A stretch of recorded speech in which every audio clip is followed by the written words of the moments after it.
In today's video, I'm going to teach you how to create a backlog in ClickUp. A well-structured backlog is one of the simplest ways to boost clarity, prioritize work, and ultimately deliver results faster. I'll walk you through using ClickUp's built-in templates, show you how to name and place your backlog so your team can find it easily, and give you a quick tour of the most useful views and features you'll rely on day to day. Start by opening your ClickUp workspace and heading to the area where you want your backlog to live. This could be a specific space for your team or a folder dedicated to a product or project. Using a clear home for your backlog matters because it keeps related docs, sprints, and tasks close by, and it ensures permissions and notifications go to the right people. If you're not sure where it belongs, place it where the team that will action the work spends most of their time. Next, open the Templates menu. You'll see a large library of options surface. In the search bar, type the word Backlog. This filters the library to show backlog-related templates, including dedicated product backlogs and sprint-ready setups.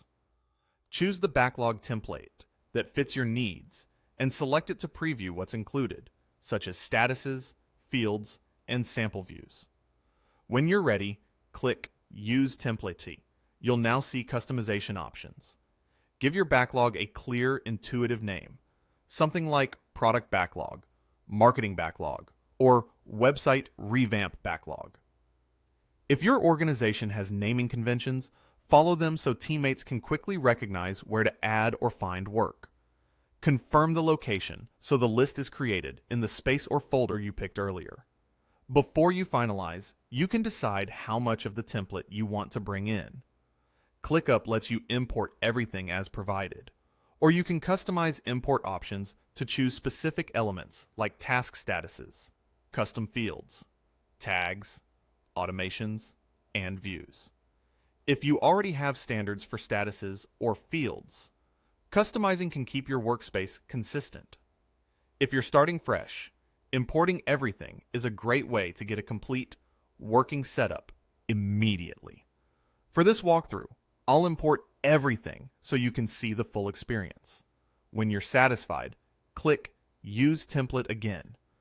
ClickUp will create your backlog list with all the selected components, and you're ready to start capturing work. With the backlog created, let's add a simple intake so requests land in the right place with the right details. Open the ticket submission form included with the template. Forms make it easy for teammates or stakeholders to submit items without needing to know your folder structure or fields. Choose the kind of request you want the form to capture. Common options include bug, task, improvement, or feature. I'll pick feature here to demonstrate a typical product workflow.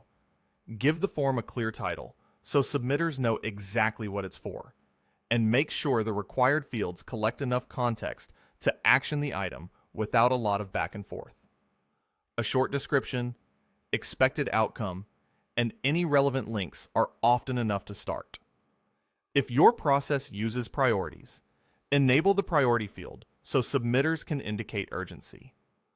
Set a default if you prefer to control how work lands in the backlog, and allow options like low, normal, high, or urgent. For this example, I'll mark the request as high to show how the field appears on created tasks. This helps your triage process and gives you a quick way to sort or filter later. Save your changes, and your form is good to share with your team. Now, return to the backlog list and take a look at the key views that came with the template. You'll typically see a product backlog items view for grooming, a schedule view for calendar or timeline planning, and a sprints view to plan releases or iterations. In the product backlog items view, you can review everything that's been captured, assess clarity, and set initial status, assignee, priority, and estimate. This is a great place for backlog refinement sessions, where you clarify scope, break down large work, and rank items by impact and effort. Switch over to the schedule view when you want to timebox work. drag and drop items onto dates, or adjust timelines as you sequence your plan. This view is especially helpful when you need to check capacity around key milestones, coordinate dependencies, or ensure you're not overloading a single week. When you're ready to turn backlog items into focused work, open the Sprints view. Here you can move the highest priority items into the next sprint and make quick changes to assignees, due dates, and estimates. If you need to adjust many tasks at once, say, change their status to ready for development, or apply the same tag for a release, you can select multiple tasks and update assignees, statuses, and tags in bulk. This saves time and keeps your board tidy, especially after large refinement sessions.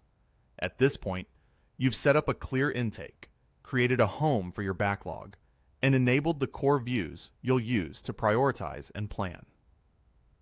From here, your routine might look like this. Gather requests through the form or manual entry. Refill and prioritize in the product backlog view. Schedule or estimate as needed. Then move the top items into an upcoming sprint. Keep your naming consistent. Use priorities sparingly to maintain their meaning, and revisit the backlog regularly so it stays actionable instead of becoming a parking lot. And that's it. You've created a backlog in ClickUp with a practical intake and the essential views to prioritize, schedule, and sprint confidently. This setup will help you reduce chaos, align your team on what matters most, and move from idea to delivery with fewer handoffs and less guesswork. If you found this helpful, make sure to like this video and subscribe so you don't miss the next ClickUp tutorial.